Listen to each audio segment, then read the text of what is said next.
Hello students, कैसे हो आप सभी। आई होप आपको पार्ट 2 में मज़ा आया हो। बहुत ही आसान था यार, याद करना कुछ है नहीं। खामखा जीएस से डरते हो कि आर्टिकल याद नहीं होता, ये वो।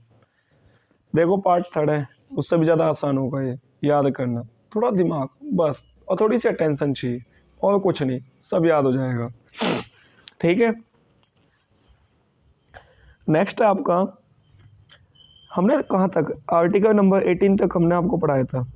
ठीक है, नेक्स्ट हम पढ़ाएंगे आपको आर्टिकल नंबर 19। आर्टिकल नंबर 19 क्या कहता है कि protection of certain rights regarding freedom of speech. ये पूछ लेता है क्वेश्चन आपका कि फ्रीडम ऑफ स्पीच यानी कि अपनी बात को रखने की स्वतंत्रता, जिसे आप फ्रीडम ऑफ स्पीच कह सकते हैं, या फिर जैसे मीडिया, न्यूज़, जो मीडिया है हमारी, किस चीज़ जो इतना इंडिपेंडेंट भी होके, ओपन होके अपनी बातें रखती है, तो वो किसके किसके थ्रू या किस आर्टिकल का फ़ायदा उठाते हैं। Article number 19। जो डेमोक्रेसी को सबसे ज़्यादा कौन सपोर्ट करता है, आर्टिकल नंबर 19। तो freedom of speech, article number 19 में क्या है, फ्रीडम ऑफ स्पीच। ठीक है, तो एक बात मुझे बताइए, फ्रीडम ऑफ स्पीच यानी कि बोलने की स्वतंत्रता, यानी कि आप अपनी बातों को गवर्नमेंट के सामने रख सकते हो, अपने विचारों को रख सकते हो, चाहे वो गवर्नमेंट के साथ हो, चाहे गवर्नमेंट के अपोजिट हो। ठीक है, तो 19 में क्या है, फ्रीडम ऑफ स्पीच। ठीक है, और हमें ये याद रखना है, तो कैसे याद रखेंगे, कैसे याद रखेंगे, देखो 19 स्टार्टिंग में क्या आता है, 19 को जब हिंदी में लिखते हैं, ये लिखते हैं ना 19। इसमें क्या था, उन यानी कि उन लोगों, 19 यानी कि उन यानी कि 19 यानी कि उन लोगों से सीखो कि फ्रीडम ऑफ स्पीच का कैसे फ़ायदा उठाया जाए।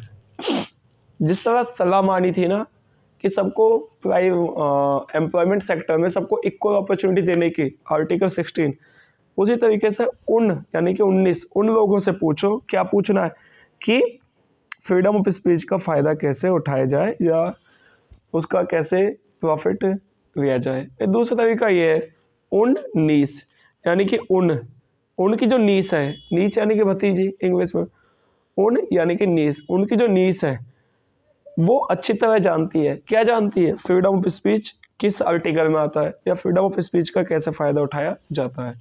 तो 19 यानी कि उन नीस यानी कि उनकी जो नीस है वो क्या जानती है कि फ्रीडम ऑफ स्पीच का कैसे फ़ायदा उठाया जाता है। ओके, नेक्स्ट है आपका आर्टिकल नंबर 20।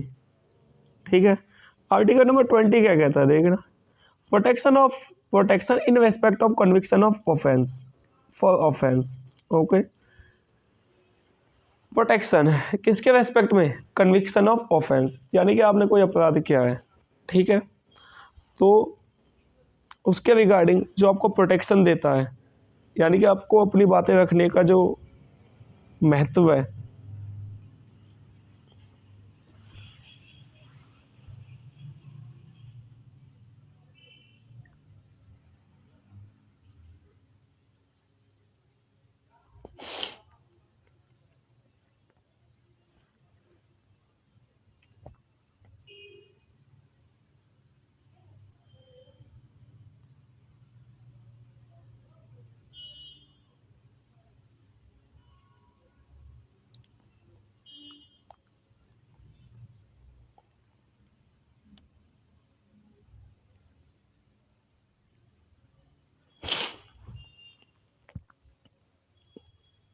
ओके दोस्तों, वीडियो थोड़ी सी टेक्निकल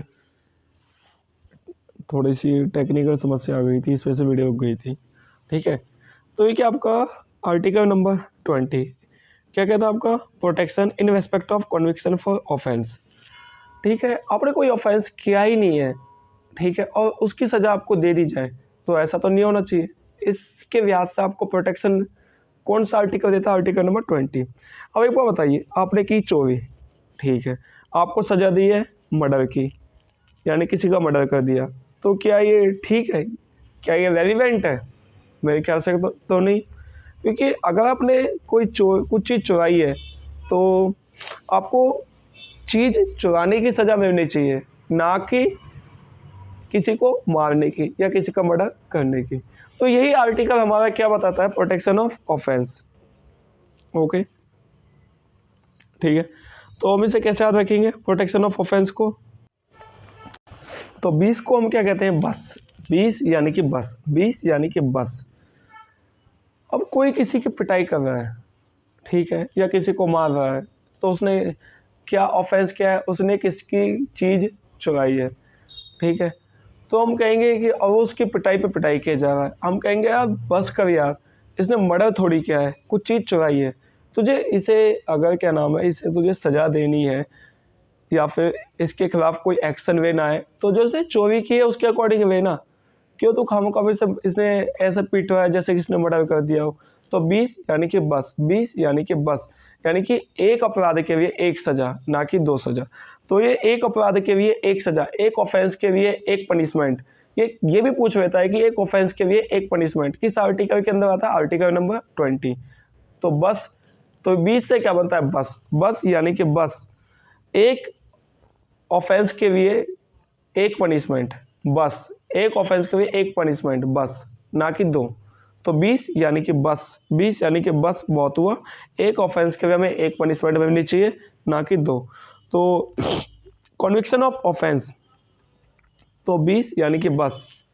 अगर आपको इसे याद रखना है तो अगर वो तो आपको उस तरीके से आपने उसे याद रखा, इसे कैसे याद रखेंगे, protection in respect of conviction for offence.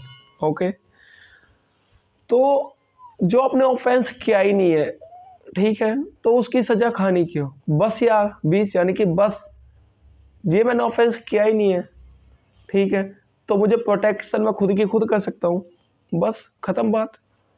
Okay, next article आपका आर्टिकल नंबर 21। ओके, 21। ओके, 21 को कैसे याद रखेंगे, देखिए 21 क्या कहता है, 21 कहता है आपका protection of life and personal liability, ठीक है, प्रोटेक्शन ऑफ लाइफ याद रख लीजिए बस, ठीक है। 21। ओके, तो 21 को हिंदी में क्या कहते हैं, 21, ठीक है। आपको अपनी लाइफ को किससे प्रोटेक्ट रखना है, बस एक यानी कि एक, किस यानी कि एक किस से, protection of life, protection of life यानी कि आपको अपनी लाइफ को किससे प्रोटेक्ट करना है या किससे बचाना है, एक किस से, यानी कि 21 यानी कि 21, बस इजी है। अब याद रखना है इसी के अंदर आता है 21 ए यानी कि 21A। ये क्या है, राइट टू एजुकेशन, ये बाद में जोड़ा गया था, एक अमेंडमेंट हुआ था, 86 अमेंडमेंट, मैं आपको बाद में याद कराऊंगा इसे, ठीक है। ये अमेंडमेंट जब पढ़ाऊंगा तो उस टाइम आपको याद कराऊंगा, पर आपको यहाँ पे याद रखना है राइट टू एजुकेशन, ठीक है।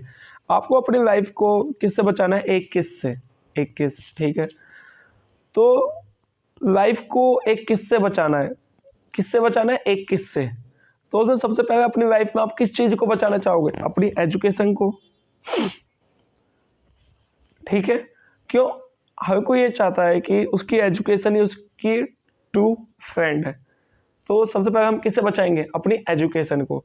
21 ए यानी कि सबसे पहले अपनी लाइफ में हम किस चीज़ को प्रोटेक्ट करेंगे, अपनी एजुकेशन को।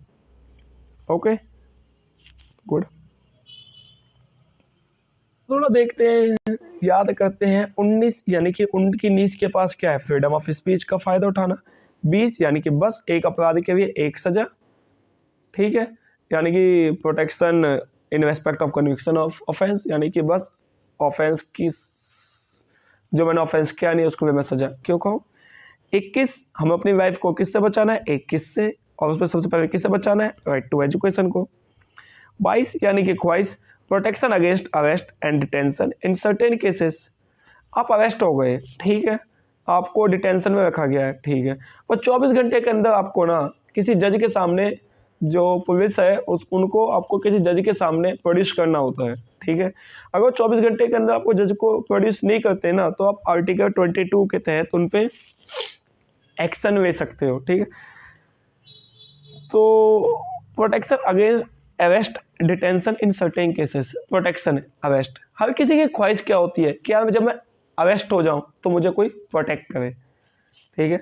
तो यहाँ पे बहुत ईजी है, 22 यानी कि ख्वाहिश, 22 यानी कि ख्वाहिश, आपकी ख्वाहिश क्या है कि जब अरेस्ट हो जाऊं तो मुझे कोई प्रोटेक्शन दे, यानी कि मेरे अरेस्ट होने पे मुझे कोई प्रोटेक्शन दे, ओके। 19 उनकी नीज के पास फ्रीडम ऑफ स्पीच। 20 यानी कि बस अब मैं अपनी लाइफ को खुद ही प्रोटेक्ट कर सकता हूँ ऑफेंस से। 21 से मुझे प्रोटेक्ट करना अपनी लाइफ को, उसमें भी सबसे पहले अपनी एजुकेशन को, 21 और 22 यानी कि ख्वाहिश, हर किसी की ख्वाहिश क्या होती है, मैंने अभी आपको बताया हर किसी की ख्वाहिश, 22 ख्वाहिश किस चीज़ की ख्वाहिश होती है कि जब वो अरेस्ट हो जाए उसको कोई प्रोटेक्ट कर पाए। ठीक है दोस्तों, आई होप आपको मजा आया हो। ये छोटी छोटी वीडियो मैं आपके लिए बनाता हूँ, आप ज़्यादा से ज़्यादा इन्हें शेयर कीजिए और मुझे टॉपिक बता देना, जो भी टॉपिक आपको याद नहीं होता मैं उस पर अच्छी सी ट्रिक बना के ले आऊँगा। फिलहाल तो हम पहले अपने ये आर्टिकल्स वगैरह हैं इसे निपटाएंगे, दैन नेक्स्ट उस पर मूव करेंगे। ठीक है, सबको याद आ रहा है, याद हो रहा है, याद आने वाला, याद हो रहा है। Okay, thank you very much.